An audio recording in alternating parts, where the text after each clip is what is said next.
I call to order the regular meeting of the Board of Education on Thursday, November 2nd, 2017 at, I'm at the wrong place. I now reconvene to the regular meeting of the Board of Education at 7:07 with Blair, Cruz, Fikes, Nah, and Orozco present. Before we begin, please silence all electronic devices and note that these proceedings are being recorded. Pat? The board met in closed session from 4:41 to 7 p.m. regarding conference with legal counsel, existing and anticipated litigation, a student readmission, a student matter, parent request to change grade, conference with labor negotiators, ACT and CSCA, public employee discipline dismissal release, public employee appointment, high school principal and junior high school assistant principal, and conference with labor negotiators, superintendent's contract. The board voted to accept the resignation of certificated employee number 137 effective June 30th, 2018 by the following vote: Cruz, Fikes, Nah, Orozco, yes, Hernandez, Blair, absent, and voted to appoint John Miller as principal of Chino High School effective November 3rd, 2017 by a unanimous vote, with Cruz, Fikes, Hernandez, Blair, Nah, and Orozco voting yes. No further action was taken that requires public disclosure. Thank you. Board members, I would like to introduce a gentleman, Mr. John Miller, as the new principal of Chino High School.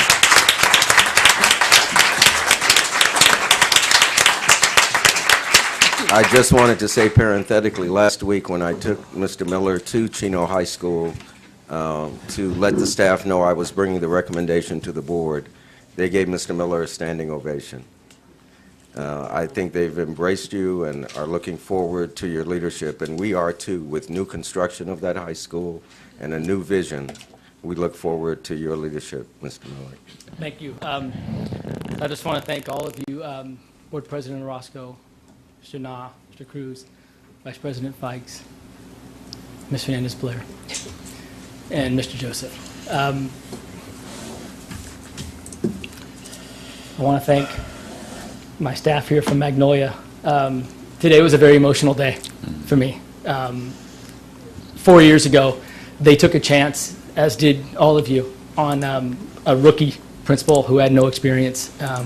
And I just couldn't think of a better group of people to learn from and grow as an individual and as a leader.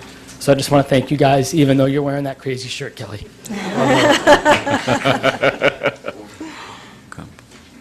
For our assistant superintendents and our deputy superintendent in field, and I want to thank all of your support, all of you guys for your support.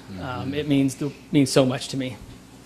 Every time I've ever needed anything, I feel 100% confident in calling you guys, and you guys are always there for me. I'd like to thank Felix Melendez. I don't think he's here today, but 7 years at a high school, and Mr. Joseph, you can attest to this. 7 years as a high school principal, well, that'll really season you up a little bit. And he did it with dignity and class, and I learned a lot under his guidance. Mr. Joseph, you have been there for me professionally and personally. When I've had problems in my life, you're the one that's been there, and I want to say thank you for that. I don't know how many times I'm going to get a chance to be up here, so I want to say thank you for that. I'm so excited for this opportunity. Mr. Joseph came and presented this opportunity to me, and even though I was ready to say yes right away, I was ready to go. He says, "Hey, do you love your marriage?" And I said, "Well, yes, I do." And he said, "Then maybe you go home and talk to your wife about it." And I said, "Oh, that's a good idea." While leaving Magnolia has been the hardest professional decision I've had to make because of our family that we have there, I'm embracing this new challenge, and I was ready to go from square one. This school is a very special school for me. Many of you know I was there as an assistant principal. There's a family at this school. This school has incredible tradition, and the idea of being at the ground floor of building a new school and trying to merge that tradition with 21st century innovation is something that it's almost impossible not to get excited about. And I can't wait to start tomorrow morning. I'm going to miss my Magnolia staff, including Miss Escalante. Thank you for being here to support me. And my family, my lovely wife, she's there as well. But I'm ready to be a cowboy. And I'm ready to embrace that tradition. And I don't want to let you guys down. You guys have put your faith in me, and you've trusted me. And not a day goes by where I don't know how important the responsibility that we have with working with our children. And I just will do everything I can not to let you guys down. Thank you.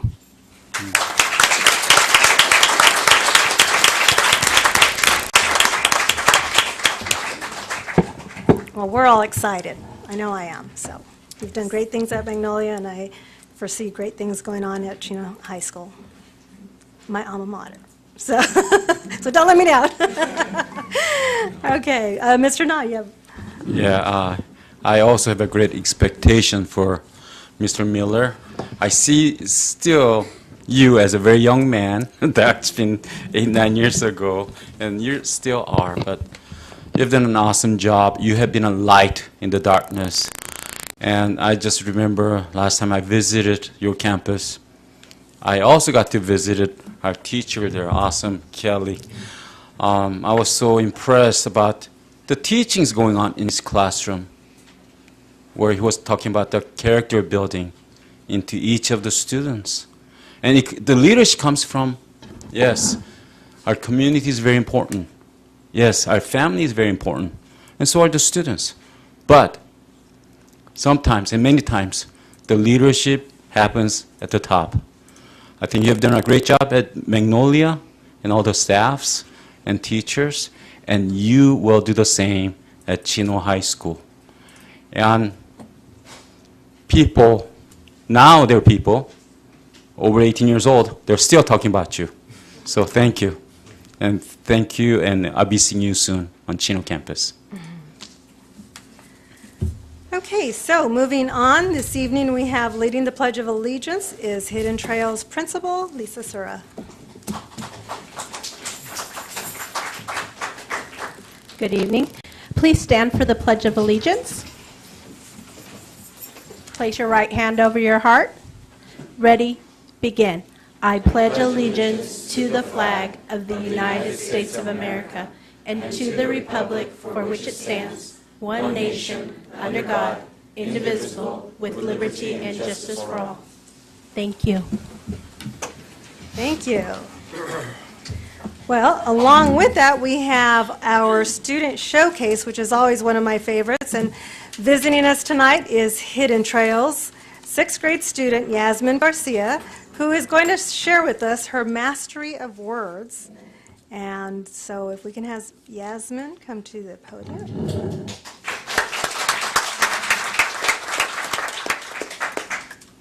Good evening, Chino Valley School Board members and people here tonight. I want you to imagine you and your child once every day go to a fast food restaurant. Soon, that special occasion turns into a habit, and that habit leads into you and your child becoming obese. Do you as a parent or guardian wish that to happen over a McDonald's meal?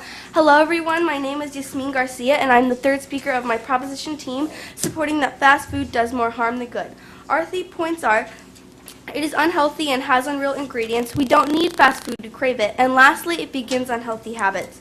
Before I begin my points, I would like to refute the opposition side's points. The first point was that it saves time. But is it really saving time when you're feeding your own body horrible chemicals? Their second point was that it helps the economy. But there are many other jobs at actual restaurants that you can work at. Their last point was that fast food is optional, right? But almost all of us had tasted a McDonald's meal, and almost all of us once in our life have craved a fast food meal. Going to my first point, it is unhealthy and has unreal ingredients. As advertised in McDonald's commercials, they use 100% beef, right? With no antibiotics or added preserves. But they're fooling you just to buy their food. They use an additive called pink slime. Pink slime was once only used in dog food and cooking spray. McDonald's, Wendy's, and other fast food restaurants use this as an additive to their beef. Pink slime is made up of leftover parts of the cow that no one wants. They also spray the pink slime with ammonia to make it safer to eat, which was approved by the FDA. We put these so-called real ingredients into our mouths that are healthy for you, not realizing that the chicken nugget you just ate was only 25% real chicken. My next point is we don't need fast food to crave it. I get that sometimes you're in a hurry and you don't have time to cook eggs, because that happens sometimes. But there are days that you're too lazy to make a salad, so you go to Carl's Jr. and you order a cheeseburger with a large fry, not caring that you have food at home that's healthier for you. You're just in the mood for fast food. This happens to everyone once in a while, but when you treat that crave, it comes back and haunts you more and more times. The saddest part about treating people's craves is that it happens to children in America, yet we don't think about kids in Africa who haven't ate in days, and we don't think about the moms in Africa who have to watch their kids suffer from hunger. But here in America, our crave becomes a lifestyle that moms are watching them do it. Finally, my last point, it will begin unhealthy habits. Imagine this. You go to Carl's Jr. on Thursday, then you go to Chick-fil-A on Saturday, and then on Tuesday you go to Wendy's. These weeks become a routine, and this routine becomes weaved into your everyday life. This is such an unhealthy and gross habit. Clearly, you have time to feed yourself something that is processed and has chemicals in it. What a horrible habit of eating, that you have time to repeatedly feed ourselves this food. Judge, I hope you can choose the proposition side of this debate to prevent the United States from becoming more obese. Thank you for your time.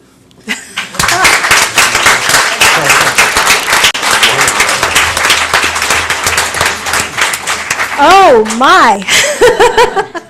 So I don't think I'm going to share your speech with my oldest son, who just became a vegetarian, because you will have supported his claims. That was incredible. That was incredible. Great job. Mr. Nall? Craving part, yes. I used to be at your age and always had Big Macs. And now I'm over 50 and I still have an urge for a Big Mac. Except you can't find the beef patty anymore. So small. It's gotten so small. But thank you. You're absolutely right, 100%. And what you believe in, you tell others. It's very important to tell the truth. Thank you. No, the bottom button. The bottom button. Okay, well, you know she has it. I just want to make sure it works. Oh, it doesn't work. Hers doesn't work, so. Oh, I've been silenced. You have.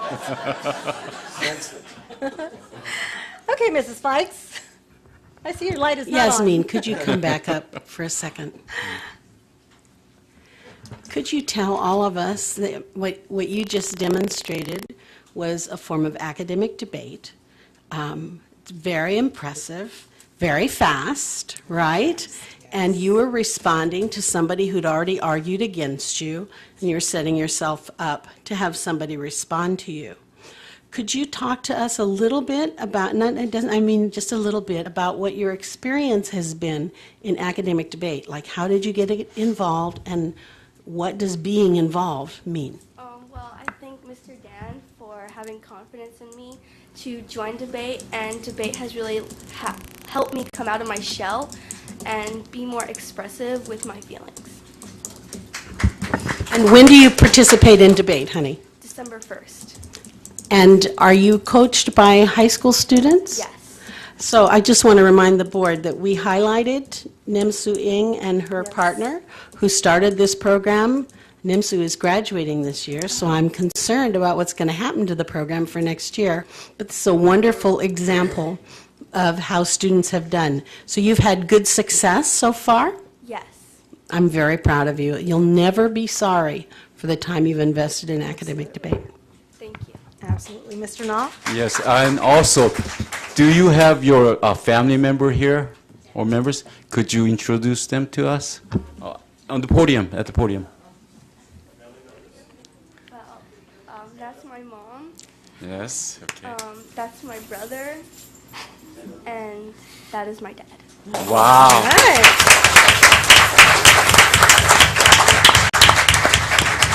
It's been my habit. Whenever I see a child, I see the family through them. So thank you for raising a great child and give us an opportunity to raise them with you. Thank you.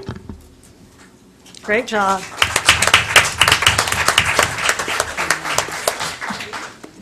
Okay, seeing that there are no other comments, if we will now go to our student representative, Jonah.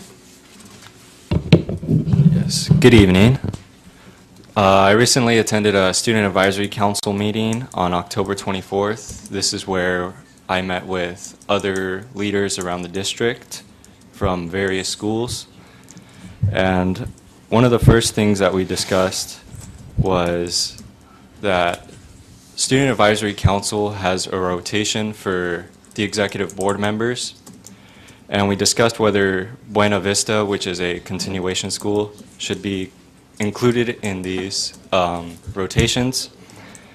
And we decided that we should introduce Buena Vista into the Student Advisory Council executive board rotations.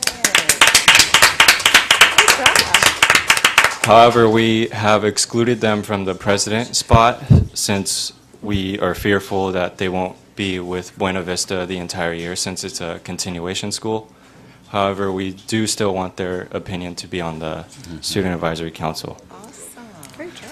Next, we encouraged all the students to discuss with their staff and administration about school safety procedures. We found that many kids think that the drills at their school need to be updated, and many are unaware of what to do in the case of an emergency, since there's a vast amount of different emergencies that could happen in different situations. And some of the staff feels that the district doesn't allow practical training. Next, we discussed PBIS training, which is basically teaching the staff to offer less punishment and more rewards. So some of the staff was wondering if the training and expectations for the students is the same between each of the schools, so that they know that the students' expectations could be same from elementary to junior high to high school. And next we went to the individual schools' reports. Ayala High School is concerned for their traffic safety for students, for the drop-off and parking lot, as the flow often breaks the rules, such as a lot of cars enter the do not enter zones. Next, at Townsend Junior High, students are displeased with the strict dress code, such as having to have their shoulders covered at all times. And they would like to more sufficient number of lockers to alleviate the insufficient amount.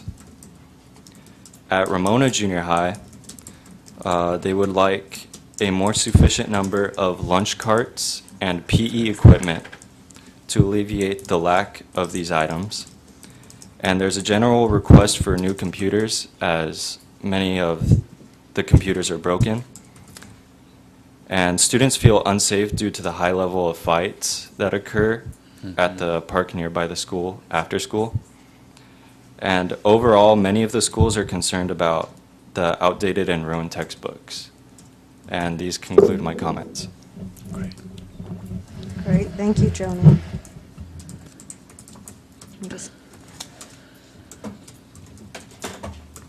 Thank you. Okay, we are now at employee representatives. Steve Ball, ACT.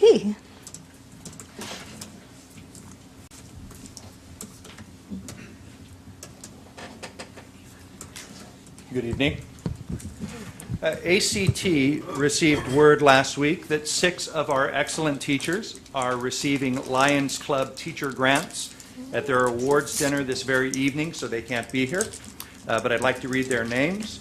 They are Nuria Davis, elementary teacher at Briggs; Patrick Lindsay, science teacher at Woodcrest Junior High; Jennifer Marin, special education teacher at Country Springs; Karen Kuhn, music teacher; and Laura Schlurf and Patricia Schultz, both teachers at Butterfield Elementary. Congratulations to these great teachers, and thank you to the Lions Club for supporting our students by supporting our teachers. And as I mentioned last meeting, ACT is coordinating a Thanksgiving food drive at the school sites to support the ongoing efforts at Isaiah's Rock. It's certainly going to be a difficult Thanksgiving for Isaiah's Rock with the recent passing of Dave King, and the teachers are happy to be able to support their mission. And I want to remind the teachers that tomorrow is the first Friday of the month, and that means Roadway Adoption Cleanup Day. So we'll meet at 4 o'clock at the Bevmo parking lot to clean up our little piece of the world on Peyton Drive between Chino Avenue and the 71 freeway, right along the front of the Costco shopping center. And I want to remind everybody else, when you're driving along that road, don't throw trash out. Especially tomorrow, because you could hit a teacher. And last, I want to thank the district for being open to collaboration with ACT on the PLC process. Brenda Walker and myself traveled last week to Des Moines, Iowa with Dr. Park and Mrs. Fellows so we could all go through the same training at the same time and gain a shared understanding of what might be needed in our district to truly take advantage of the PLC model to further improve our students' learning. We were there for 3.5 days, and we had excellent and inspiring training, and we even had a little fun. For Des Moines. No, Des Moines is a lovely city. But that's the sort of collaboration that can only bring us more success. So I want to thank Mr. Joseph and Dr. Enfield for making that happen. Thank you. Nice, nice.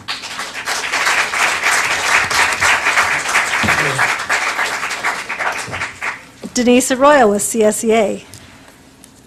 Nothing. Okay. Yvette Farley, Champ.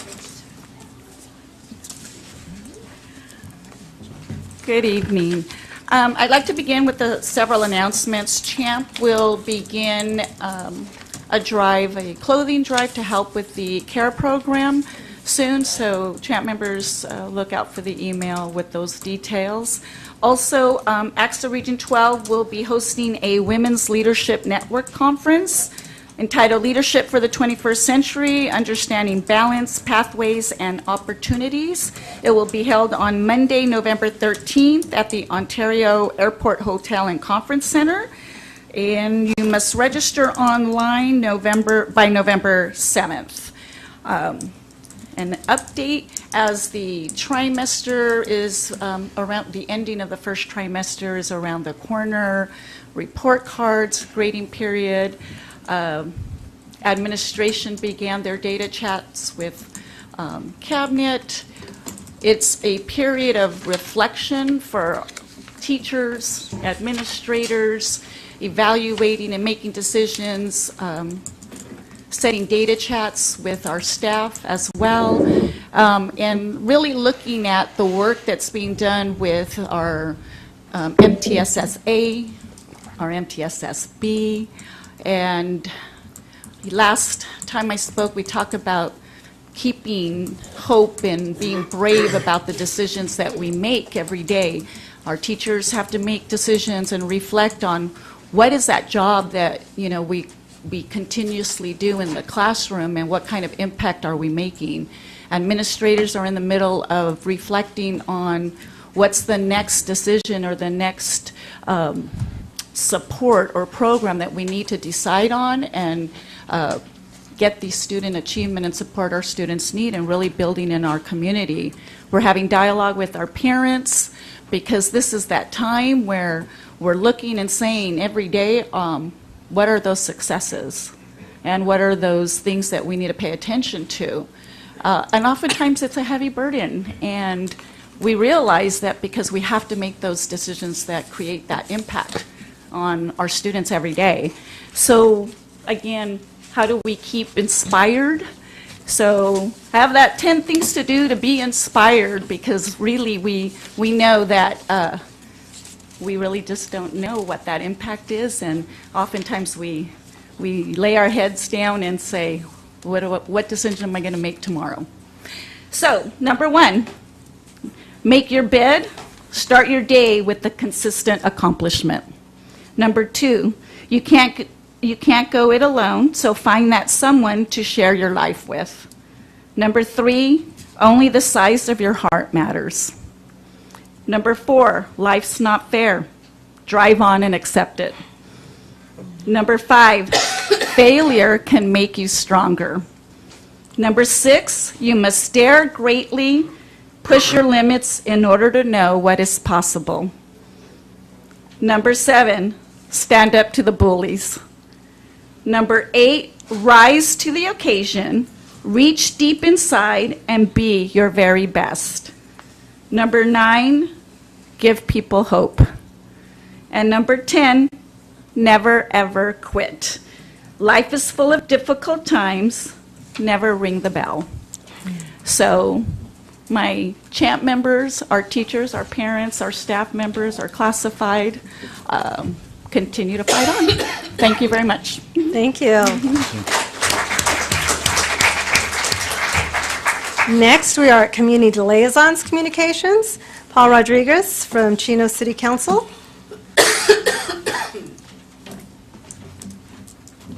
Good evening. Thank you for this opportunity to address the board and the individuals here at this meeting. I'd like to report some really good things. Since our last meeting, that the city, in partnership with the YMCA, celebrated the annual lights on after school. Each of the 9 after-school sites participated and showcased a variety of activities. A video highlighting the after-school programs and event was posted to the city's Facebook page. If you haven't seen it yet, I encourage all of you to view the great things Chino schools are learning after school. For example, at the Preserve After School Center, students began a segment called Forensic Fridays. On these days, they perform activities such as taking their own fingerprints and analyzing them. Additionally, during the month of September, the city had a small increase in the number of participants in the after-school programs in Chino. We had a total of 687 students in the programs in September. Moving into November, I would like to highlight the Great American Smokeout taking place at the Teen Center on November 17th. Tobacco use is the single largest preventable cause of disease and premature death in the United States. As a result, the city continues to encourage teens to make tobacco-free choices and live tobacco-free lives through the event and the daily activities of the TUPE program that we facilitate at Chino Valley school districts, junior highs, and high schools. This weekend, I attended the National Haiku Conference, Hispanic Association for Colleges and Universities.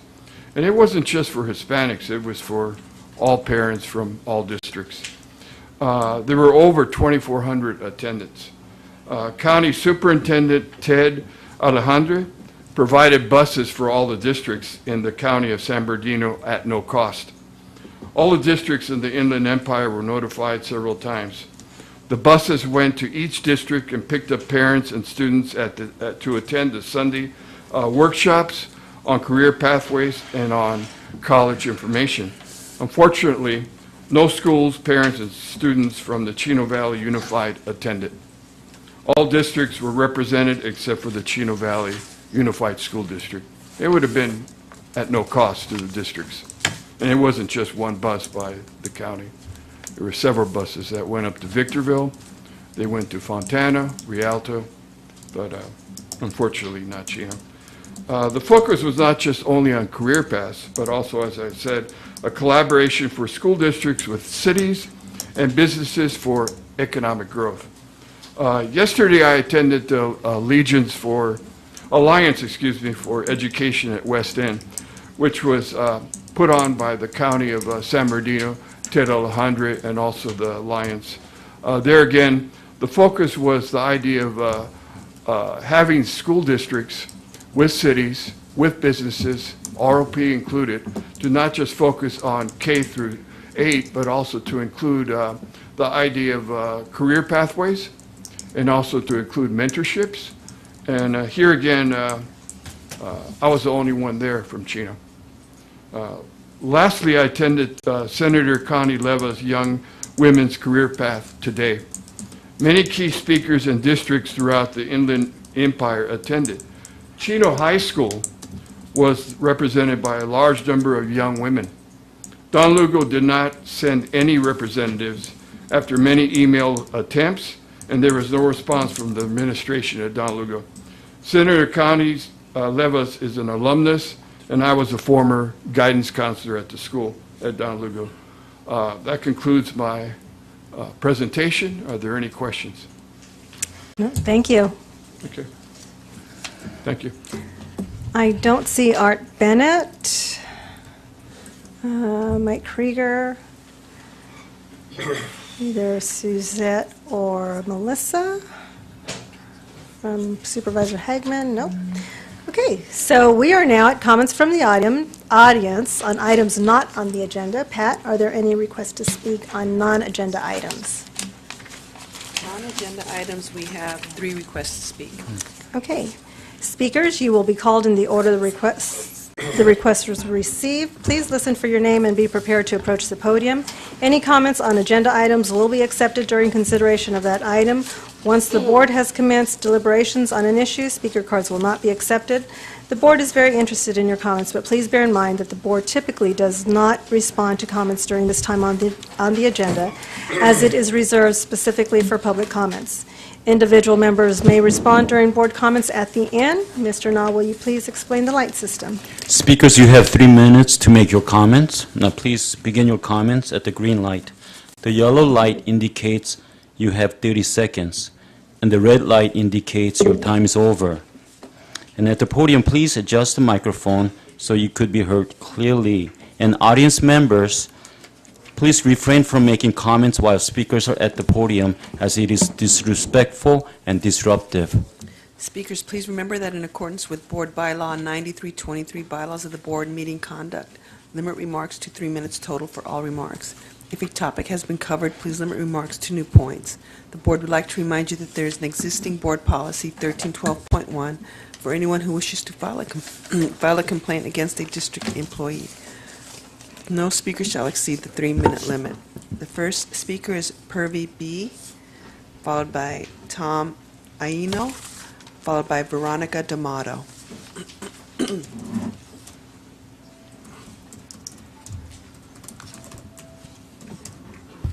Good evening to all members of the board, Superintendent Joseph, and members and representatives of the Chino Valley Unified School District. My name is Purvi Brahmshatri, and my husband and I are here today to raise both awareness and recommend actions on the consequences of bullying at Cal Aero Preserve Academy. I have been a pediatric intensive care and oncology nurse for over 20 years. I understand in detail the physical and developmental needs and milestones of children from birth through adulthood. You can only imagine our shock that our 6-year-old son was being consistently bullied at Cal Aero starting on Friday, October 13th. He has been pushed, grabbed, and punched in the head. His lunch has been knocked to the ground and tossed in the trash. Profanity, which I cannot repeat here, has been catcalled repeatedly at him. In the short span of 2 weeks, his happy, engaged, and exciting school life has turned on its head. Every morning is now filled with tears, and please don't make me go to school. We made everyone aware of the situation with clear email communication to the teacher, Ms. Schwab, assistant principal, Ms. Miner, and Dr. Dinkins, the principal. When we reached out to the leadership at Cal Aero, they kindly reminded me of the nature of all first graders. Kids will be kids. I understand that. But there's a fine line between playful accidents and repeated and directed offenses. We received a letter from their office that stated their investigation showed no bullying has occurred. They reminded us to make sure Davish told an adult if something happens. Wow, what a predicament. How does a 6-year-old child bring witnesses to the jury box? You tell me. It may not be their intention at Cal Aero, but their attitude was clear.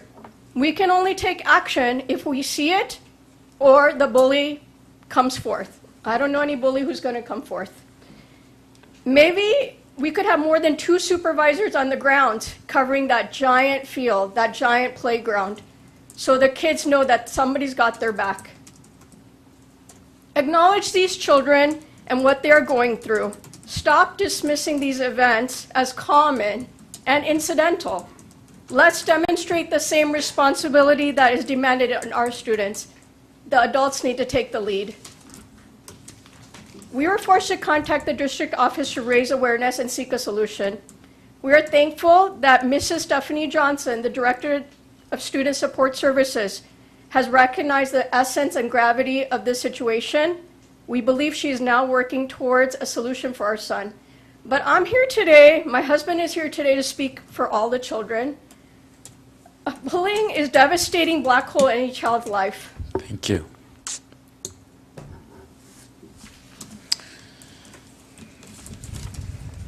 Tama Aino.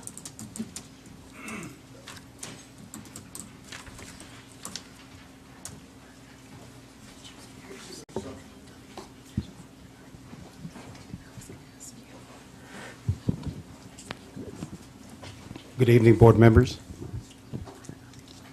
My name is Tom Iono, and first I want to acknowledge my friends here with me today. And I have a list of events that I have written down here and the reason why we are here tonight.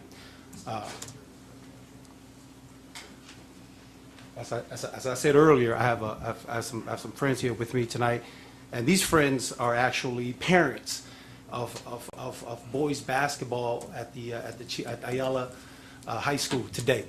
Some of these parents are their kids are currently playing varsity or JV at Ayala High School.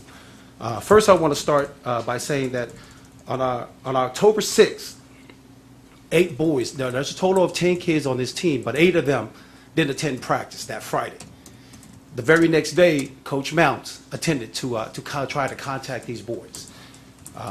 He pretty much contacted 6 of the 8. My son, Dylan Iono, and Shane Hunter, his parents are here tonight, weren't contacted. They didn't go to practice the very next day. There was a change of practice the next day.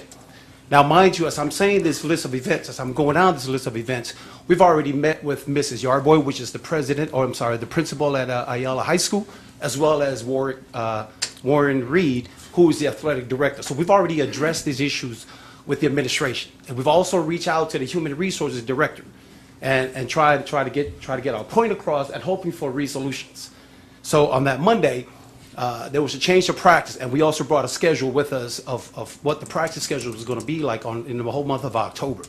The practice schedules changed from 7, and it was at 1:30, and my boys didn't know about it, so they didn't attend practice. The very next Wednesday, during that same week, which was October 9th, they showed up during 0 period, and they were told by Coach John Mounts. Now, earlier I heard a young lady here spoke about bullying, but this is another form of bullying from an instructor or a facilitator or a teacher to a student. Told them that you guys need to get out of here, you need to transfer to another school. That morning, that was the 7:30 class. They contacted us as parents, so we went down there and we met with the administration about it. We expressed our concerns, we expressed what was going on at the school. At that time, they assured us nothing else is going to happen. It's just my cue here. Nothing else is going to happen. Please tell the boys to return to the team. And in fact, that very same night, there was a game. They advised us, please send the boys to the games. I say, no, we don't feel comfortable doing that, simply because you don't know who we're dealing with. Here's a coach that is going to retaliate, that is going to do something with these boys. So they told us, okay, don't worry about it. We will talk to Coach John Mounts, and we'll let him know that these boys will be allowed back to the team.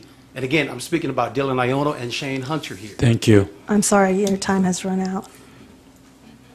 I'm sorry, guys. You can send us an email if you'd like. Directly to yourself? To the board. To the board members? Yes. Thank you. Can we do that? Okay. Veronica D'Amato.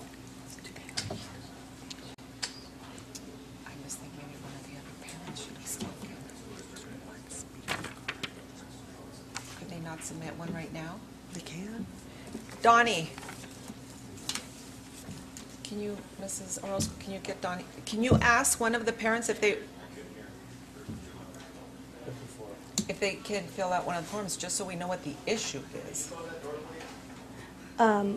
Actually, Mrs. Fellows is going to update us. You're going to email us? She'll update us. Okay. Okay. No, we've got- Veronica D'Amato.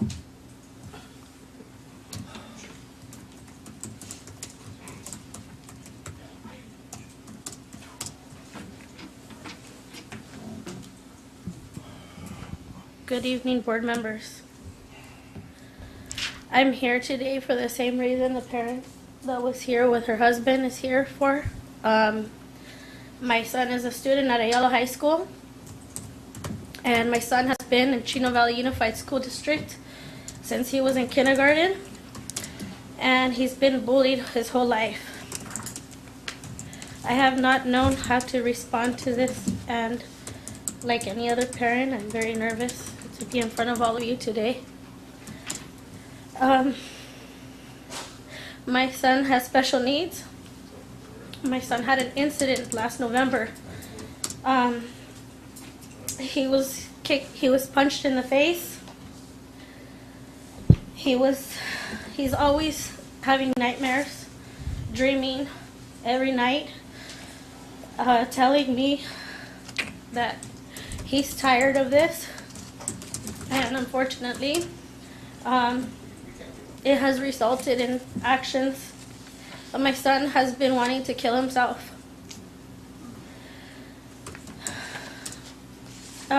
Sick and tired of going to tell him to get help, and the people around him have not been able to do that properly.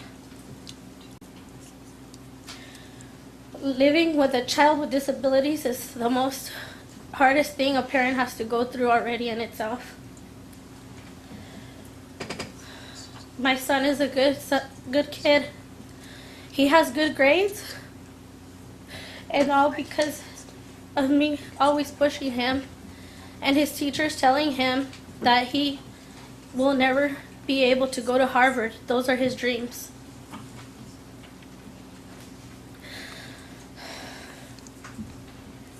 I've only heard promises from his staff.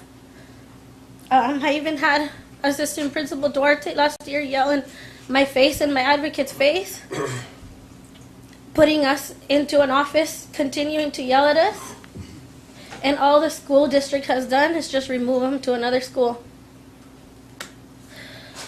He's a lovable kid. At the end of the day, my son comes to my whole family and always wants to see us together. I'm here to serve the board with damages due to his that he was affected by. I'm tired, like all the other parents, of this, and I can't take it anymore. I don't know who to give this to. Someone will meet with you. Can you speak with her? Outside the, she's going to, the AR, she will. No, give it to Dwayne Joe, the peer in public. There you go. He's the one properly to serve.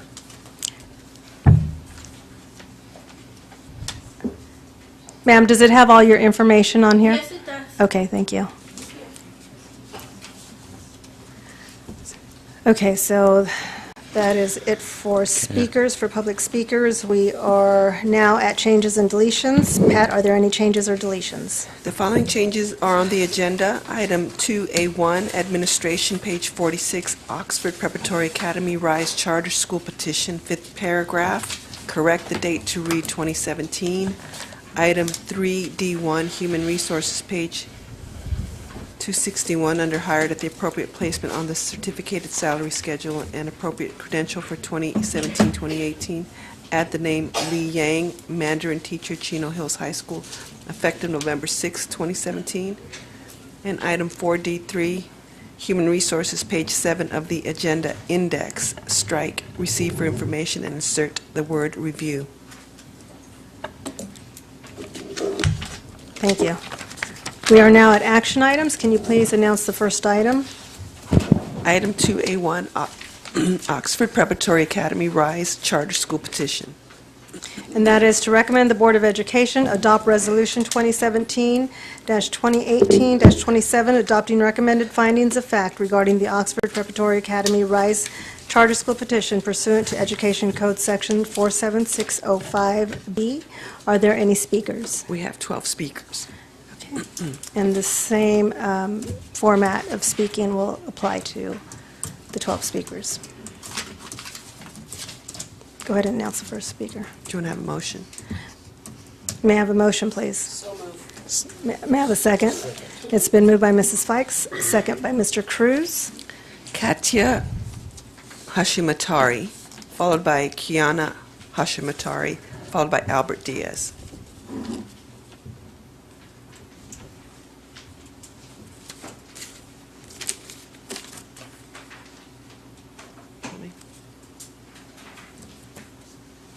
Call them out again, please. Katia Hashimatari, followed by Kiana Hashimatari, followed by Albert Diaz.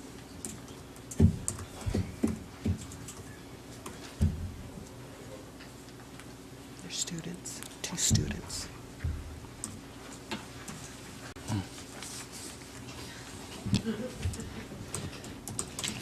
Good evening, board members. My name is Kiana Hashimitari. This is why I want Oprah Rise to open. First, the school that my sister and I are currently attending has no art or science lab. Opa had art and science lab weekly. Next, they don't celebrate Halloween holiday where we complete a book, complete a project book, and just like the main character, Opa did the Halloween and dressing and projects. Last, they don't have proctors on the field to watch the students for safety. Opa did. I got hurt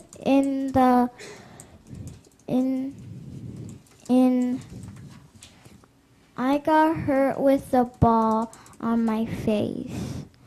There was nobody around to help me at the current school that I'm going to.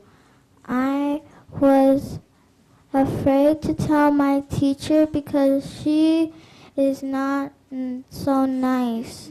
That is why I want Oprah Rise to open. Thank you for listening to my speech. Thank you. Kiana Hashimatari, followed by Albert Diaz, followed by Sandra Gardner. I think the speakers are flop. I think that was Kiana.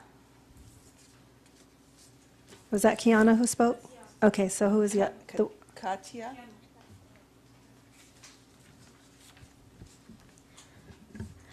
Good evening, board members. My name is Katia Hashamitari. I'm here with my sister and my mom to ask for Opa Rise approval. My sister and I used to attend Opa Chino. Ever since Opa closed, me and my sister and some of our friends are having a very hard time at our new school. The reason why is because of mean kids and some mean teachers. At Opa, this never happened to us. Also, we used to have art, music, science, and band once or twice every week at Opa. My MI is nature and art. My sister's is musically and nature. At our present school, we didn't have those subjects weekly. We really miss those weekly subjects. I hope the board approves Opa Rise. Thank you for listening. Thank you. Albert Diaz, followed by Sandra Gardner, followed by Lisa Hall. Good evening. Let me begin by reviewing what you asked us to do so that you could fulfill your promise to approve our petition. We were asked to get rid of everyone mentioned in the FCMAT report and anyone in the position of authority at that time, and we did it. We were asked to shore up our policies and ensure that this could never happen again, and we did it. We were asked to address all the FCMAT findings. We did that too, and had it confirmed by a FCMAT-approved auditor. And we were asked to submit a new petition so that you would not have to rescind the previous vote, and we are here. Now I'm asking you to keep that promise. However, you have a staff report that's recommending that you ignore that promise. But this report has some serious flaws, inaccuracies, and unsubstantiated conclusions. And every single one of them could have been corrected if the authors had simply picked up the phone and asked. Let me walk you through just a few. The report says our budget is unrealistic. The facts prove otherwise. Our budgets have resulted in healthy cash reserves and fund balances short of $6 million. That's 9 to 14% above what the law requires. The report quotes FCMAT findings that are almost a year old and are no longer valid. And since all the FCMAT concerns have been resolved to a state auditor's review, which is Christie White and Associates, it says VLS audits were not reissued. Not true.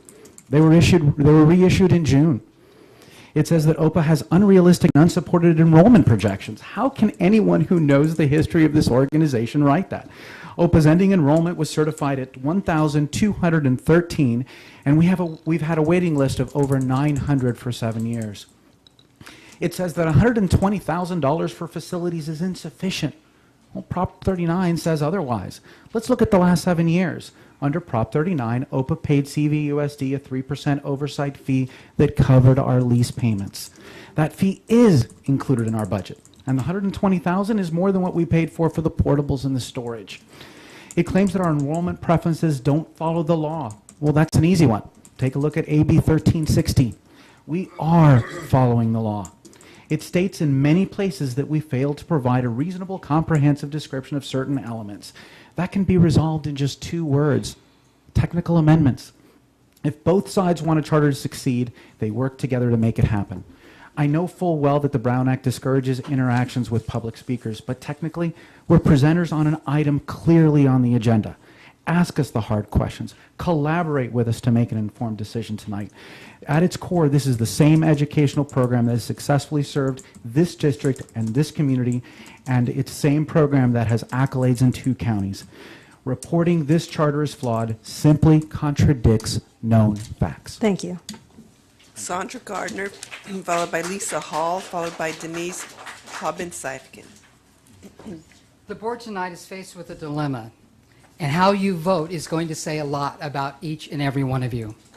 Do you rely on this flawed 121-page document filled with inaccurate information and unsubstantiated conclusions to justify denying our charter, or do you rely on the facts and the results of this charter that our teachers and administrators successfully execute every day in our Orange County classrooms? Listen to what one of our Orange County authorizers had to say as recently as September 13th. Board member Dr. John Bedell, also the Associate Vice President of Academic Affairs of Cal State Fullerton. I recently visited one of your schools, and it was one of the best schools I'd been to in the last 5 years. I would send my own grandchildren to your school. It was extraordinary. Based on the evidence, here are the top 10 reasons you should approve our charter tonight. Reason number 10, all FCMAT concerns have been resolved. Reason number 9, the Oxford organization has a proven track record of successfully balancing 14 budgets over 7 years. Reason number 8, Oxford has a cash balance of over $4 million, which means we can deal with any revenue shortfall or any unexpected expenditure. Reason number 7, OPA has approved more than a dozen new policies and procedures that prevents against future fiscal abuse. Reason number 6, OPA's new free and reduced lunch program reduces enrollment barriers. Reason number 5, our new advisory councils that give all of our stakeholders a voice in the successful operation of their school. Reason number 4, state auditors have independently reviewed our internal controls and financial procedures for the past 5 months and reported no concerns. We've taken the guesswork out of whether or not our internal controls are going to work. Reason number 3, OPA has no loans or outstanding liabilities. We successfully closed the books on Turner Agassi for $7,500 instead of the $1.2 million that was projected. That's leadership. Reason number 2, our academic performance on the CAPS test ranks all 3 schools in the top 10% of all California schools. Reason number 1, I can give you 600 reasons. 600 families who want an Oxford education for their children. A program with a proven track record, a program that this board has praised. Do something extraordinary tonight, something that nobody expects, and give these parents what they are all asking for, an Oxford education for their children. Thank you.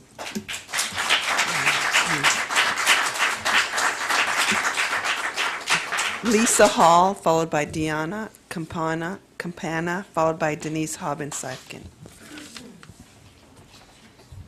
Good evening. Excuse me.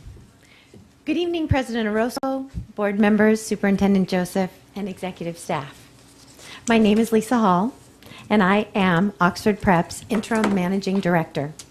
I can only imagine sitting in the seats you are in and what you might be thinking.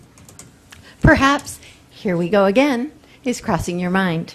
Or maybe you're thinking, why won't they just give up? Simply stated, we are here again, asking you to support a new Oxford Charter petition because we are committed and courageous. As I stand here, I am reminded of a passage asserted by Atticus Finch in To Kill a Mockingbird.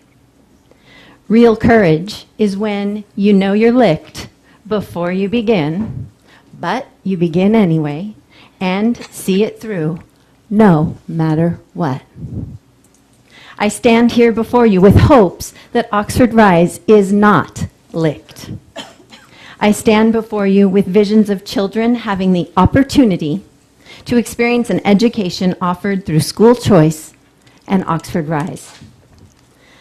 I stand before you after hearing the voices of the hundreds and hundreds of parents who implore us not to give up on their children. And I stand before you with humility, representing educators who share a sincere desire to serve students with the academic approach outlined in the Oxford Rise petition. When these children, parents, and educators ask us to keep going, it is clear there is no giving up. And we will see this through no matter what. There is a saying that the best thing about the past is that it shows you what not to bring into your future.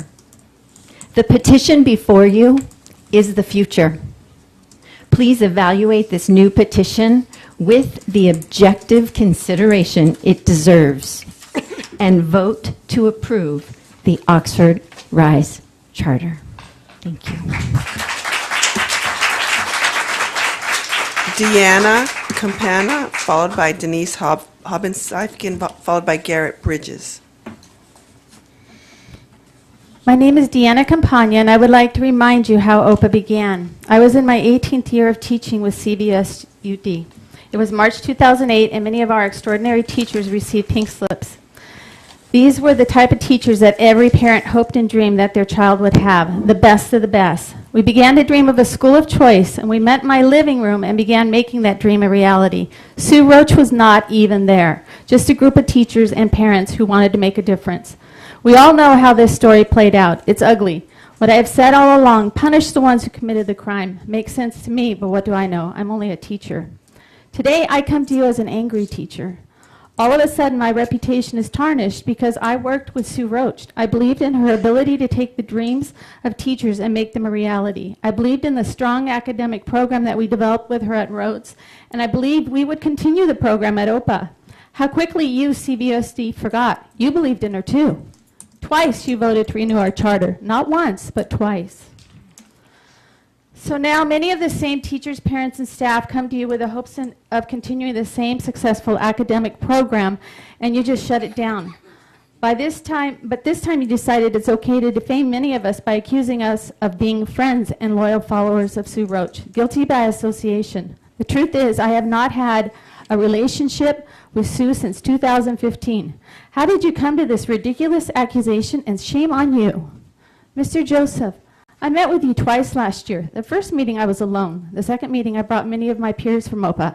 I remember vividly at that meeting with you. I was so frightened. We shared similar tales of heartbreak and betrayal. You even had me listen to a voice recording Sue had left you. Quickly, I felt the fear go away, and I knew you felt my pain because you were also betrayed. I trusted you.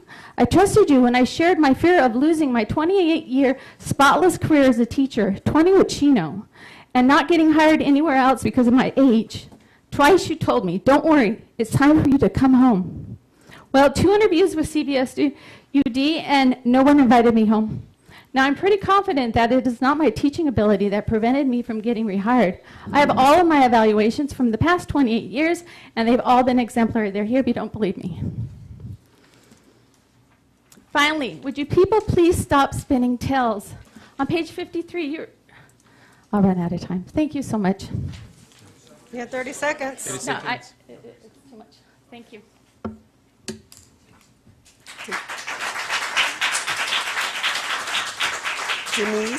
Denise Hobbins-Sifkin, followed by Garrett Bridges, followed by Patty Placentia.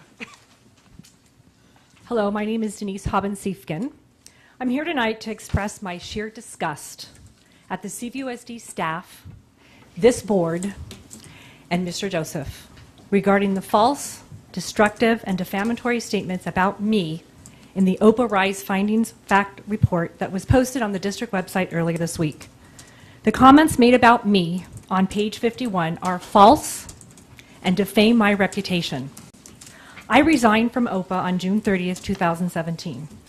2 months after I left, the OPA Rise petition was submitted to CVUSD. I played no part in the OPA Rise petition. It is unclear how CVUSD felt it was necessary to include my name in the OPA Rise denial, linking me as a loyal follower or close associate of Sue Roach. It seems that the district identified me solely based on the fact that I'm a former employee and a founding member of OPA Chino Valley. A founding member of a charter school contributes substantial personal time and efforts and resources during the first year of a charter school. It's a volunteer position, similar to that of PTA or school site council. Nowhere in the FCMAT report does it state that a founding member were considered loyal followers or close associates of Sue Roach, as described by this district in the OPA Rise denial. Yes, I was a founding member of the original charter petition submitted in 2010. However, I was not a founding member in the renewal petition submitted in 2016 or the latest Rise petition. Yes, the district found it necessary to name me as one of the reasons why you're denying. The FCMAT report describes a close associate as a person holding a key administrative position that participated in subsequent actions to contracts, including signatory authority and approved of payments on behalf of the charter school that allowed those close associates to gain financially from these decisions and contracts. I never held that type of position at OPA. I was not part of the FCMAT report, nor was my position or the department I worked in. I am not a relative of Sue or a friend or an associate of Sue Roach. I am disgusted that CVUSD decided that I was a loyal follower of Sue Roach based solely on the fact that I was a founding member and an employee of OPA Chino Valley. I have never been ashamed to say that I was a founding member or employee of OPA.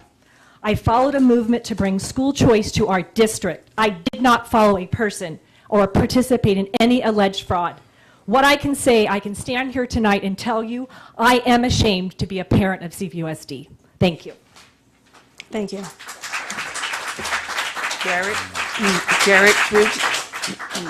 Garrett Bridges, followed by Patty Placentia, followed by Caitlin Welsh.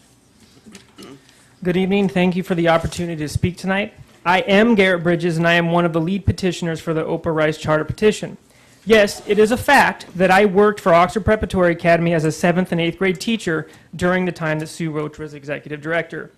The staff report states that all 5 of the OPA Rise lead charter petitioners are in the FICMAT reports language, friends, and longtime associates and or loyal followers of OPA founder and former executive director, Mrs. Roach, beginning as early as 2003. For the record, I am not a friend, a longtime associate, nor am I a loyal follower of Sue Roach. To imply that I am in the FICMAT's report language because I worked as at Oxford Prep as a teacher while Mrs. Roach was executive director is reckless, careless, and a stretch. I am not sure what I did that led you to conclude I can't be trusted. The narrative that you are trying to tell is clear. Anyone who has worked for or with Sue Roach cannot be trusted and is labeled as a friend, longtime associate, and even loyal follower. You too, Mr. Joseph, worked with Sue Roach during your time in the CVUSD. You worked with her during the approval of the first Oxford petition and during the renewal in 2012. If I were to use the criteria that was used to make the statements in the staff report, you may also be labeled as a friend and a longtime associate. Thank you.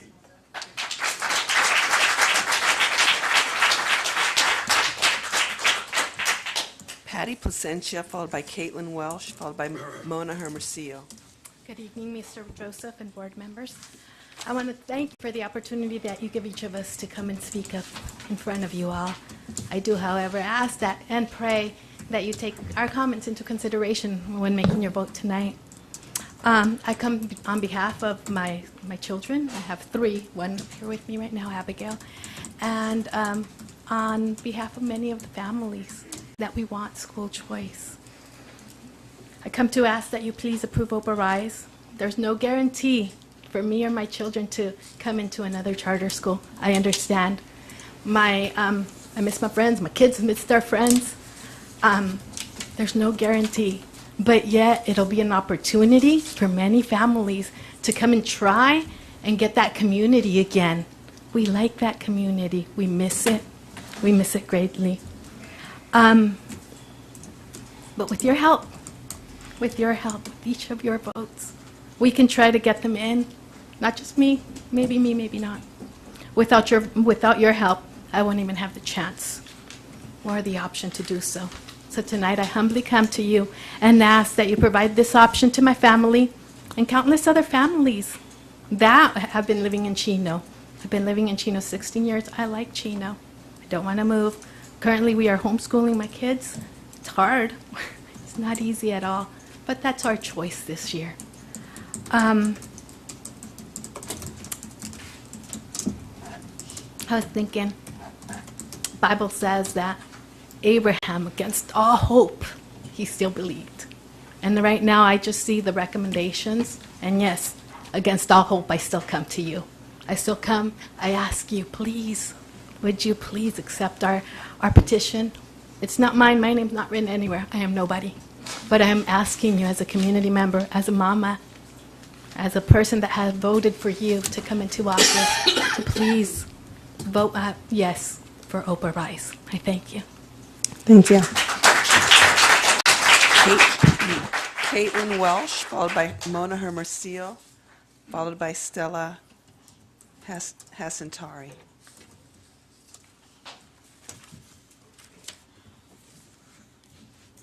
Good evening. I didn't really plan on coming, let alone speaking, so bear with me. I'm not really great with words. But my son, Cashin, attended Oxford Preparatory. He's now in first grade. You guys, not you guys, the general public and school district kept saying, they'll adjust, any school can be a great school. Well, I'm here to tell you that's not the case. We've given it a shot and he's fallen through the cracks. My son has Down syndrome. And instead of fighting and having an advocate and having to get attorneys in my corner, OPA said, what can we do to help you? That's not the case with you guys. And I know what your recommendation is. And I know just the other day when I was reading it, I said, there's no shock. You guys have turned a shoulder to us the whole time. You guys knock, you sit up there and agree with us, but you do nothing. Cruz, you do the same. You do nothing. Where are you guys in this? Henry Ford said, in order to be successful, we need to move forward together, and success will work itself out. We need to do that together. So I'm asking you guys, even though everything in my mind is saying it's a lost cause, I'm praying, and 20 minutes before I came here, I have dinner on my shirt. I said, I'm going to go. I threw the kids in the bath, left my husband there, and I came, and here I am, and I'm pleading with you. on a hope and a prayer that you guys have some shred of integrity to do the right thing for our kids, not the politics. Finances, I understand. I've read what your recommendation was, and I understand why. No, I don't understand why. But where you guys have your explanation. And I'm saying to work with us. And I say us because OPA is a family. We're all in this together. So please, stop just nodding your head. Stop just agreeing or disagreeing, because you've been against this the whole time. And get together as a community, because our kids are falling through the cracks, and they don't deserve that. None of them deserve any of this, and they're not thriving at their new schools. The teachers aren't doing what they're supposed to do. Instead, they're saying, oh, OPA wasn't that great. Look, see, you're failing. That's what I keep hearing continually, and that our kids don't deserve that. So please, do your job. We're counting on you. This is our last hope, and we're counting on you to do your job and do the right thing for our kids. Thank you. Thank you. Mona Hermosillo, followed by Stella Hashintari, followed by Lisa C.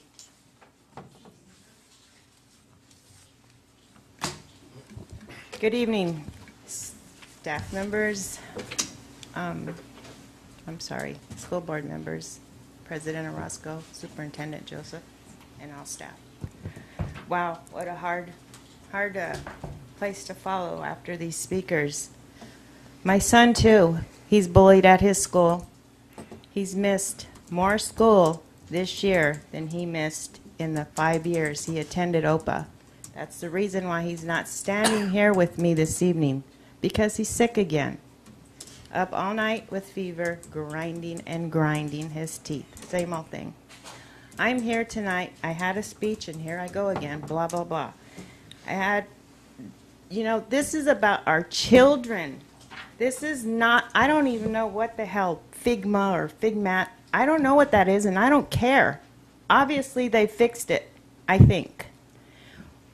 What is it that we have to do as parents so that we can work with you? Why is it just the board members that work with you? Why can't we have our say in where our children attend school? And why can't you as a group tell us what we have to do? Don't just tell these group of people right here, the school board from OPA.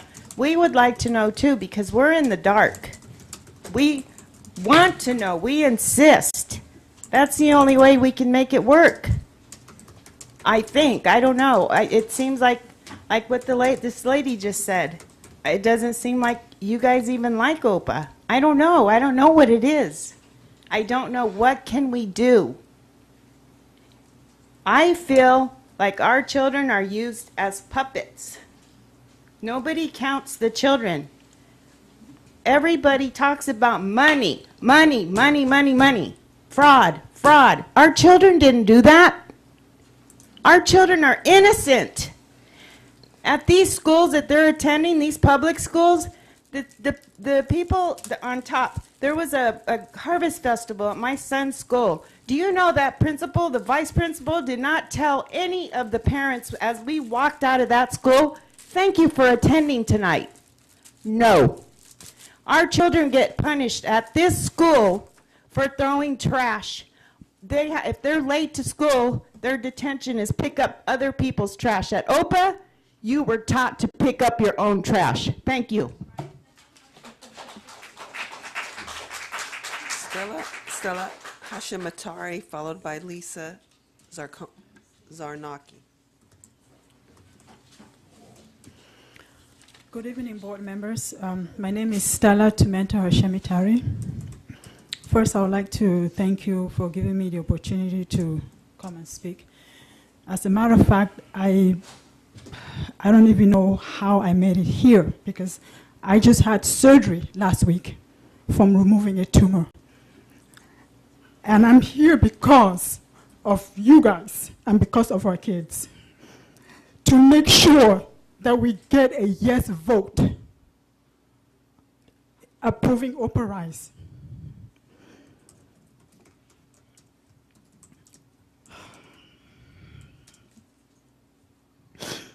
Well, I believe all students are deserving of an excellent education.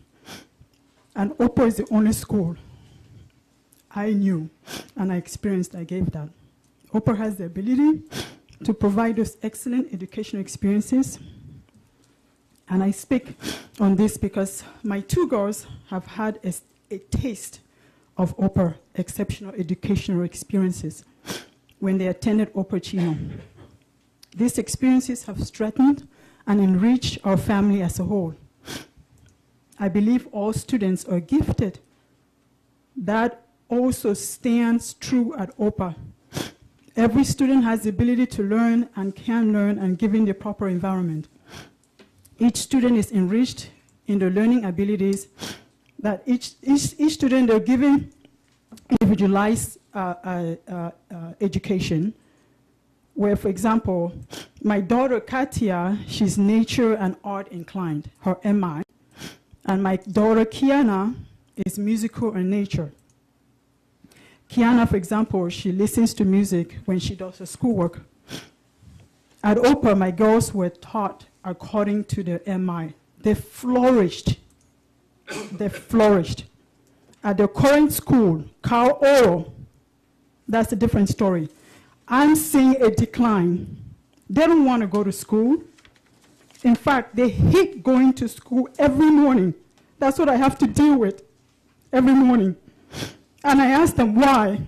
For example, my daughter, I don't know if you remember, she mentioned why in the playground she got hit by a ball. And she was afraid to tell her teacher. I even spoke with I asked to speak with the principal. I was directed to speak with the assistant principal, who basically kind of brushed it off. Well, I'm frustrated.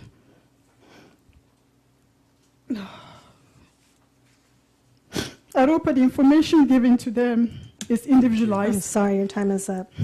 Okay, thank you. Thank you.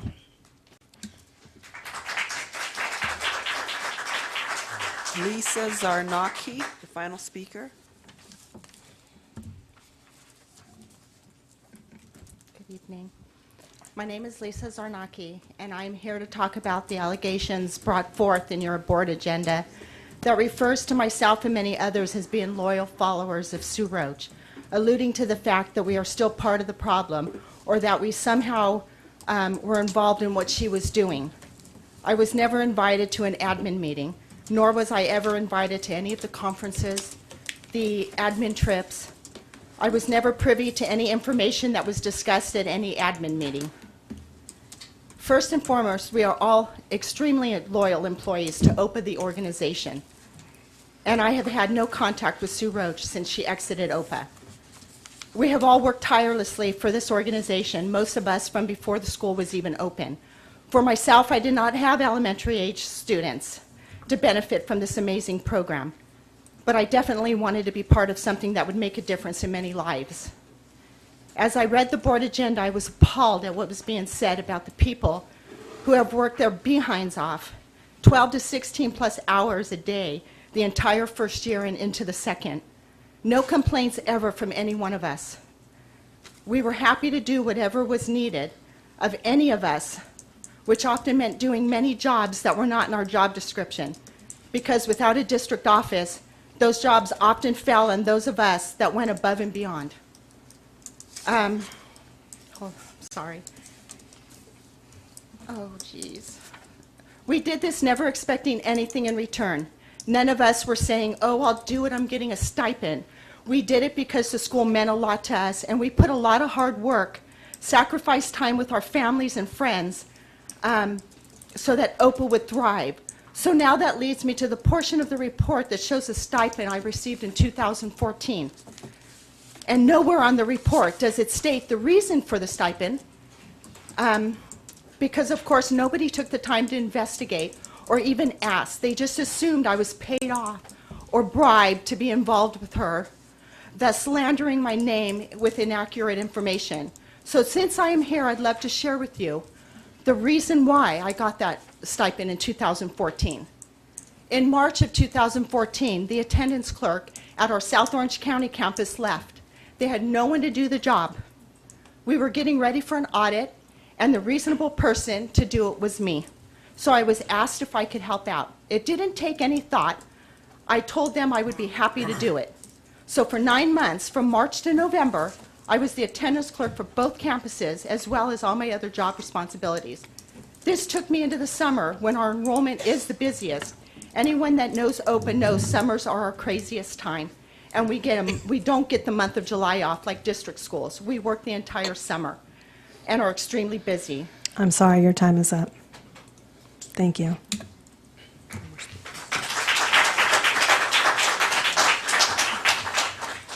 Okay, board members, so we had a first and a second. Now it's comments from board members. Is it possible that we could take a 5-minute break? Yeah, we could take a break. Okay. Thanks. Members, we're ready to continue. 8:31.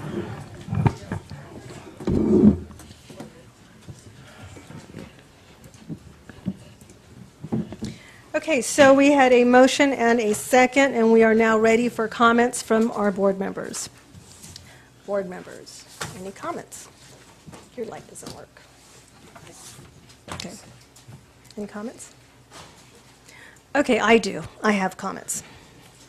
I have so many comments, but I'm going to try and keep them. So, one speaker stated the other night at the hearing that they can't understand why this district fights so hard against having a great school. Another person said people need to come together and create a solution. Another stated, you asked us to submit a new petition and now keep your promise to approve. I can't help but believe that many facts are being misrepresented. Parents should know that OPA had several opportunities to take a path to be approved by this district as early as March 2016, but OPA chose differently. I can't even begin to share my frustrations that the parties did not reach an agreement to keep OPA Chino Valley open. The outcome was not for lack of discussion, time, or effort by this CVUSD board. In fact, it was this CVUSD board who initiated the discussions. I can attest to the effort by this board because I participated in every settlement discussion and every closed session settlement discussion. I did so because many Oxford parents poured their hearts out to us, imploring us to do everything legally possible to keep the school open. On several occasions, the parties met and the district outlined fair and essential terms. The terms the district proposed were to hold Oxford to a high degree of accountability and transparency in its finances, governance, and legal compliances. Oxford representatives would not accept our terms.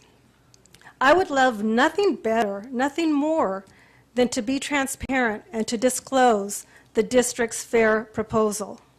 However, because OPA still has a case pending before the Court of Appeals, I'm not able to disclose those specifics. But I have asked Mr. Joseph to find out when I can disclose them, because I will be more than happy to do so.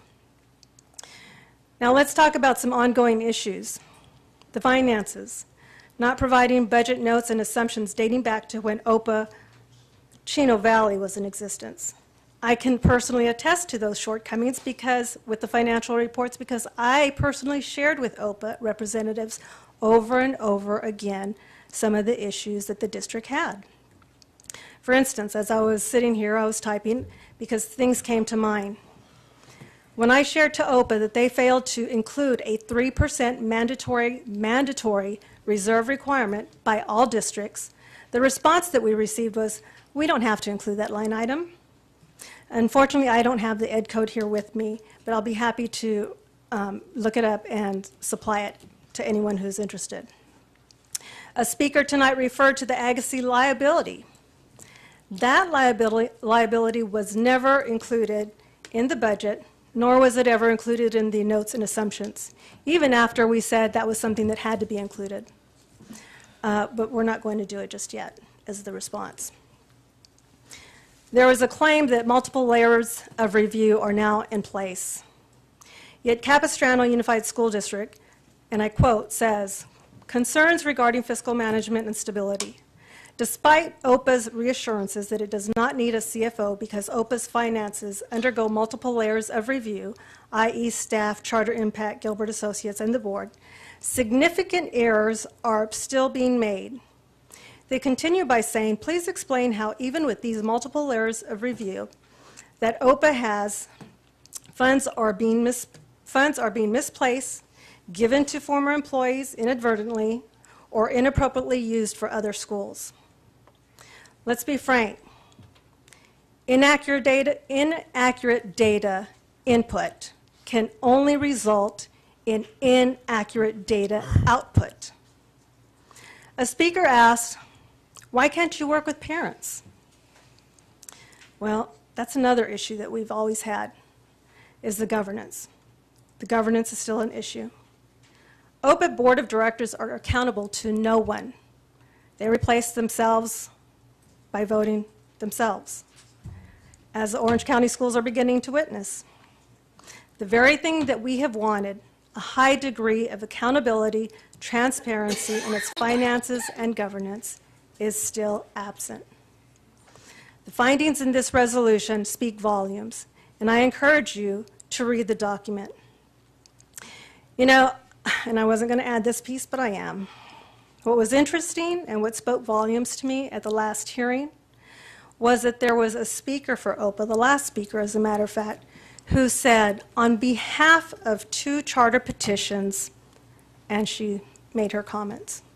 Yet, a representative of the Charter Schools Association who stated, quote, our mission is to increase student achievement by strengthening and expanding access to high-quality public charter school education, unquote, only spoke on behalf of the other school charter petition and did not even mention support for OPA.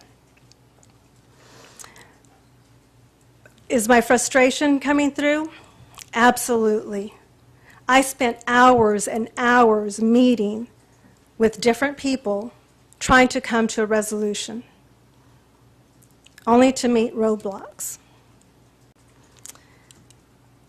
One final thing is that I have just asked Mr. Joseph to look into and to inquire about those individuals who have been named in the report who were not part of the RISE petition. Mrs. Hobbs, you're one of them. And I've asked him to check into that to find out why those names were in there, if there is no affiliation with the new petition.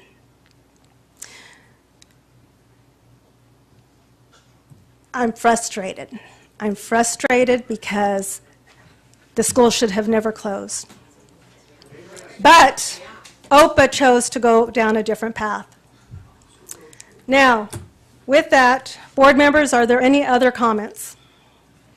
Mr. Joseph? Yes. Back on November 28th of last year, I made the comment that maybe, just maybe, after the torrential rains were over, there would be a rainbow. But unfortunately, the rains are still going on at OPA. You know, the board members, the German philosopher Arthur Schopenhauer once said that all truth passes through 3 stages. In the first stage, the truth is ridiculed. That's what happened in March when we first came out with the findings. We were ridiculed. It was said that we didn't know what charter management organizations were. We didn't know what they were about. In the second stage, Schopenhauer says that the truth is violently opposed. That's what's happened with OPA. They have opposed us every single step of the way. I've seen the board majority here try to no avail to save the school. Hasn't worked because it continues to be the governance of the school that is problematic. And finally, Schopenhauer says that in the third stage, the truth is accepted as being self-evident. Now many people are seeing what the problem is with governance with OPA. But not only people outside of OPA, people within OPA. Since April, 3 Oxford Prep board members have resigned. Andrew Vesti, Naveen Adley, and Deborah Tarver. Why? And a couple of days ago, the face of OPA itself, Andrew Crow, resigned because there's still torrential rains going on at OPA, and there's a problem with governance. These findings before you tonight, board members, are substantive and comprehensive. And I ask you to vote yes to my recommendation to deny Oxford Rise's petition. Okay, board members, a roll call vote will be taken in alphabetical order with President last. If you are in favor of Resolution 2017/2018-27, please respond by saying yes. If you are opposed to the resolution, answer by saying no. The effect of a majority vote of yes denies the petition. Now for the roll call vote. Mrs. Blair? Yes. Mr. Cruz? Yes. Mrs. Fikes? Yes. Mr. Knopf? Nay. I'm sorry, President Orozco, yes. The preferential? And the vote passes by a vote of 4-1. Next item, please. Item 2B1, public hearing and variable term waiver for Dorinda Sullivan. That is to recommend the Board of Education conduct a public hearing and approve the variable term waiver for Dorinda Sullivan. I now open the public hearing regarding the variable term waiver for Dorinda Sullivan at 8:42. Do we have any speakers? No speakers. Not It's yet. just a public hearing. I now close the public hearing at 8:42. And now for the approval of the variable term waiver for Dorinda Sullivan, I need a motion. So moved. Second. It's been moved by Mrs. Blair, second by Mr. Knopf. Any comments or questions? All in favor? Aye. Opposed? Preferential? Aye. Motion passes 5-0. We are now at consent. Pat, are there any speakers on consent items? None. None. Okay, thank you. Polls, board members. Mr. Cruz, do you have any polls? No polls. Mrs. Blair? Page 238, item 3B3. Mr. Knopf? No polls. Mrs. Fikes? None. And I have none. For all others, may I have a motion? So moved. Second. It's been moved by Mrs. Blair, second by Mr. Knopf. All in favor? Aye. Opposed? Preferential? Motion passes 5-0. Mrs. Blair, 3B3, page 238. Yes. May I have a motion? So moved. May I have a Second. It's been motioned by Mrs. Blair, second by Mr. Knopf. And it's simply to read the proclamation for the Great American Smokeout on November 16th. Each year, on the third Thursday in November, the American Cancer Society sponsors the Great American Smokeout. Our resolution reads as follows. Whereas the American Cancer Society's nationally recognized event, the Great American Smokeout, challenges people to stop using tobacco and raises awareness around the many effective ways to quit for good. Whereas increasing numbers of children are experimenting with a product that can produce lifetime addiction with an increased risk of cancer. Whereas more Americans die every year from tobacco-related diseases than from AIDS, alcohol, car accidents, fires, illegal drugs, murders, and suicides combined. Whereas the health benefits of not smoking are substantiated and well known.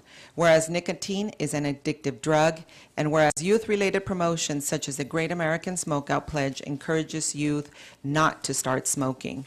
Now therefore be it resolved, the Board of Education of the Chino Valley Unified School District does hereby support November 16, 2017 as the Great American Smokeout Day in this district, and in doing so urges all smokers and smokeless tobacco users to demonstrate to themselves and our children that they can quit, and further encourage our children not to start smoking. Thank you. All in favor? Aye. Opposed? Preferential?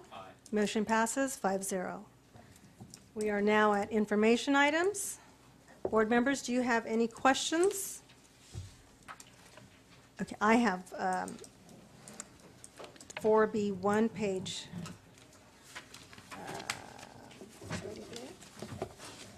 283. 283, and that is in regards to the strategic plan. Mr. Joseph, can you please speak to that? Yes, our strategic plan has expired, so we're going to need to look at it again. My suggestion is to keep the vision, mission, and core values that are extant now, and to look at changing the goals for the next 3 years and tying the goals to the LCAP, because unlike before, the LCAP now is the driving force for the district. So I would like the board to give me the wherewithal to come forward at a future meeting with getting the strategic plan approved with that kind of emphasis. I think it makes sense. Mr. Cruz, you have And also the LCAP, the mission and the vision is also included in the LCAP? Our vision and mission would stay exactly the same. We That's would part of the change our LCAP. goals according Based to the on the LCAP. Based LCAP. on the LCAP, yes. That makes sense. Board members, any other comments? Okay. You got the green light. All right, so we are now at communications. Mr. Cruz. Be very brief. As for Peter, at Cal Aero, maybe it's best that Dr. Grace and Dr. Enfield, you go and check out what's happening at the school site and see what's going on. Ayala High School, November 4th, Curious Savage is their last play at 7 o'clock, 7:08, November 4th. Chaffee Community had their State of the Dress. They're ranked the top of the state. But what caught my eye was, they started to, they need to purchase about 10,000 pounds of food for their college students because they're not able to feed themselves.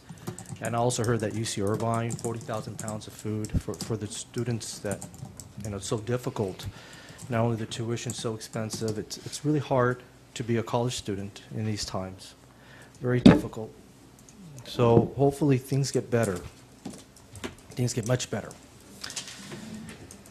As part of the educational community, as a board member, we celebrate our students' day in and day out.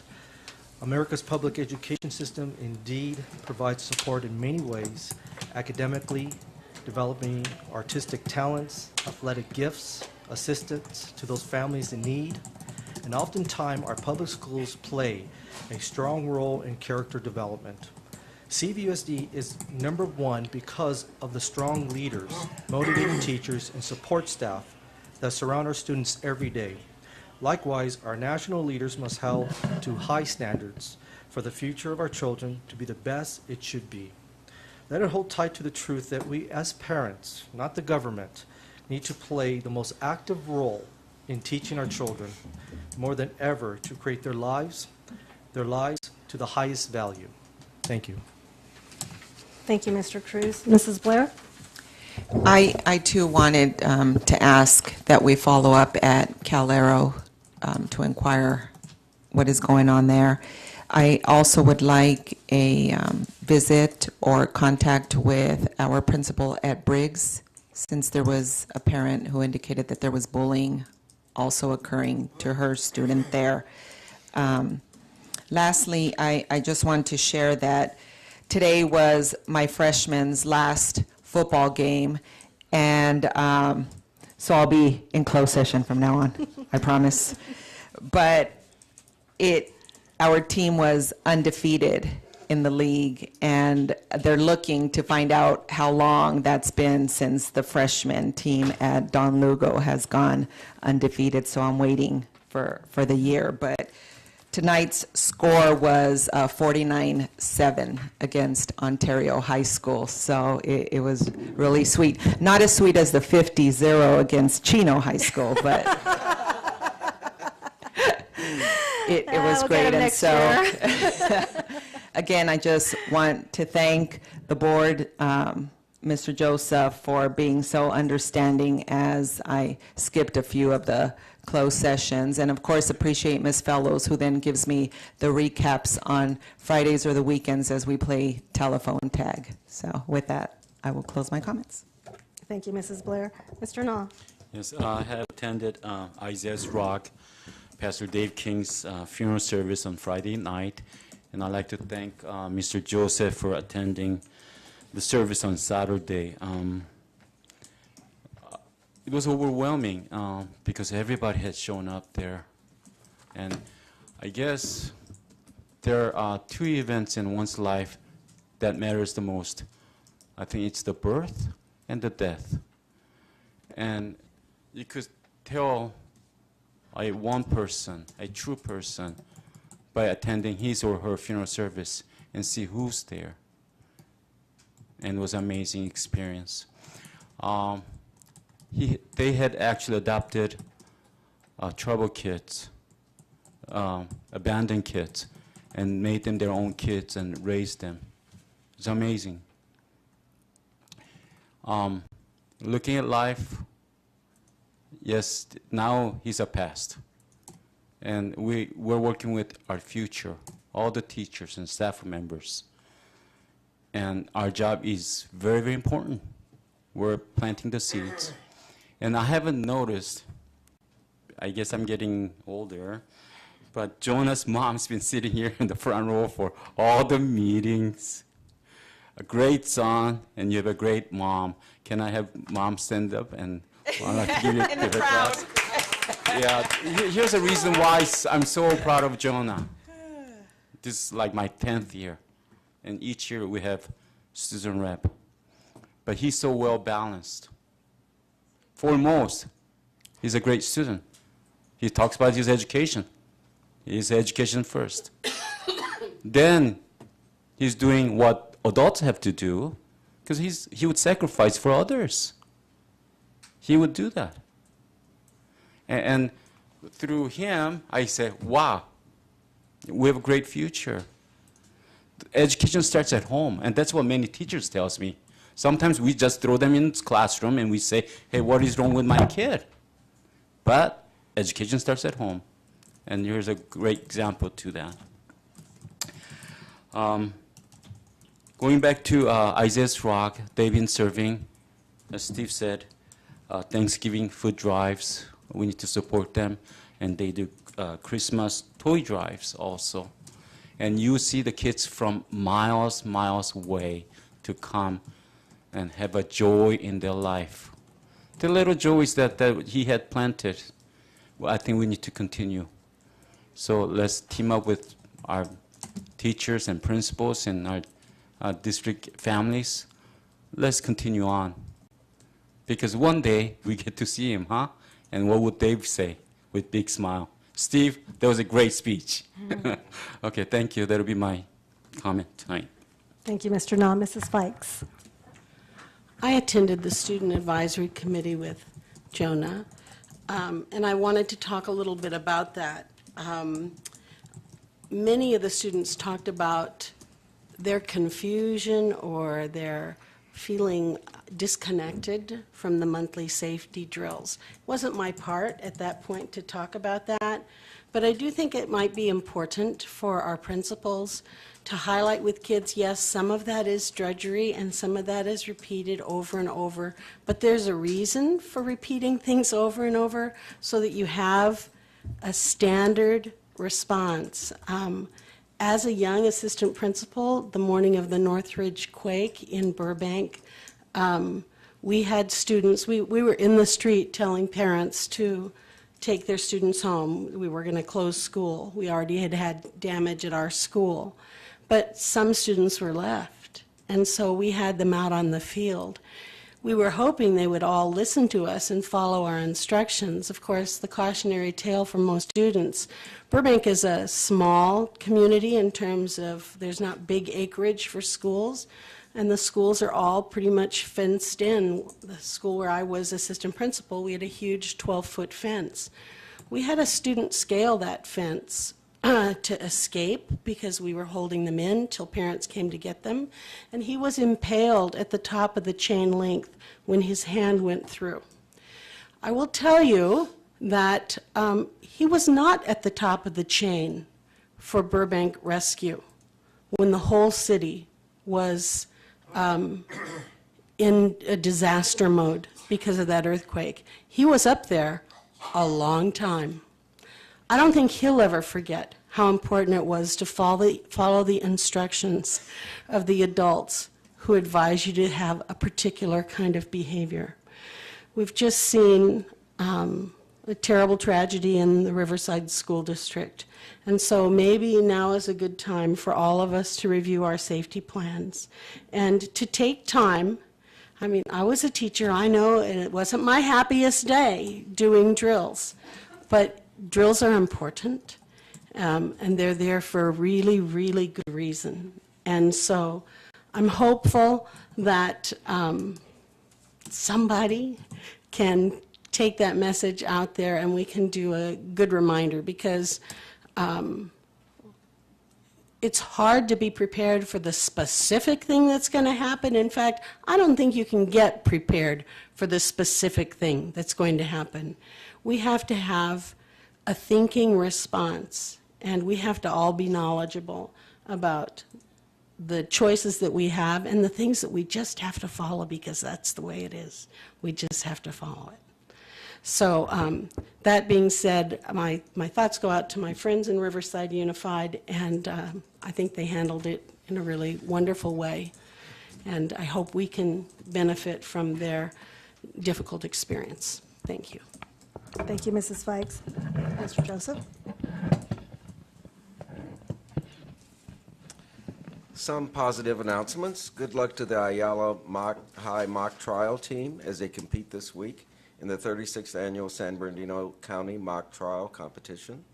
The mock trial simulates a criminal case where students portray the principal courtroom characters on the defense and prosecution sides of a case before a real judge. More than 400 students from around the county, representing 34 teams from 30 high schools, are scheduled to take part in this year's event. Good luck to the team of Briggs Fundamental School students who will participate in the second annual San Bernardino County Rube Goldberg competition to be held November 4th in San Bernardino. Rube Goldberg was a Pulitzer Prize-winning cartoonist, best known for a series of popular cartoons depicting complicated gadgets that perform simple tasks in indirect, convoluted ways, giving rise to the term Rube Goldberg machines.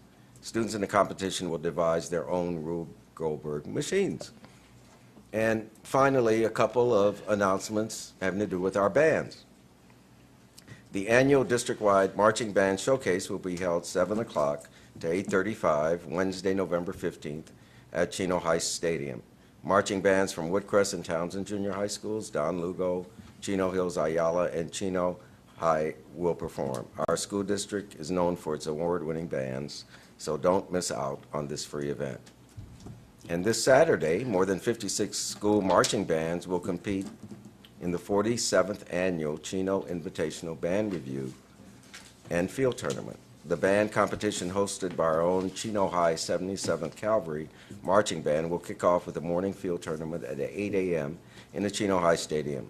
The band review parade steps off on Riverside Drive and 11th Street at noon, and an evening field tournament is set at 5:30 p.m.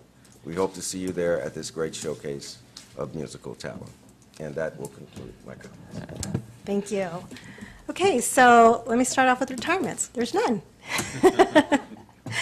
But this evening, we heard Mr. Melendez is going off to another endeavor, and so I'd like to wish him well and good luck as he starts his new endeavor, career, whatever you want to call it, but good luck to you.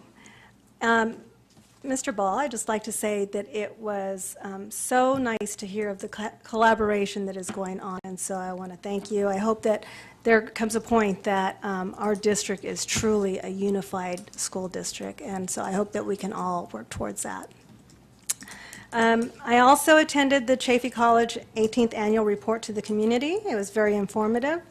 Also, Mr. Joseph, I believe that there was some information dropped off, perhaps maybe with Stephanie Gibson, in regards to the Lions Club. And so it's that time again for the Lions Club Student Speaker Contest. This year, the topic is Integrity and Civility Play What Role in Today's Society? So the contest materials, we'll send them over to the high schools? Okay. So we'll get them over to the high schools, and hopefully we can get some high school students to participate. The contest is scheduled for Thursday, February 8th, and an invitation, they extended an invitation for the board to attend. We'll get information later on. Last year we had 4 students speak, and they limited it to 6 speakers, and so I hope that we fill it up again with the 6 speakers. Could we also post it on the Facebook page? Oh, I'm sure we could. Perfect. Make sure you send a personalized message to the principals. Okay, I haven't talked about this for a long time, but it's always been one of my favorite topics is grades online, the Aries portal, parent portal. I just want to encourage parents to access your child's grades so that you have an understanding and you know exactly where they're at and there's no surprises. So before it was Grade Alert, now it's Aries Parent Portal. Please access your child's grades. Wonderful information on there. Finally, in regards to this evening's decision, I'd like to say that our board truly did make an honest effort to try and keep Chino Valley open. I truly look forward to the day that our district can be transparent and is able to disclose the district's fair proposal terms. A proposal that would hold Oxford to a high degree of accountability and transparency in its finances, governance, and legal compliance. I apologize for my frustration that came through earlier. I typically don't let that occur, but I become frustrated when it deals with kids, and our efforts were for the kids. So with that, I'd like to adjourn at 9:02. Have a wonderful evening.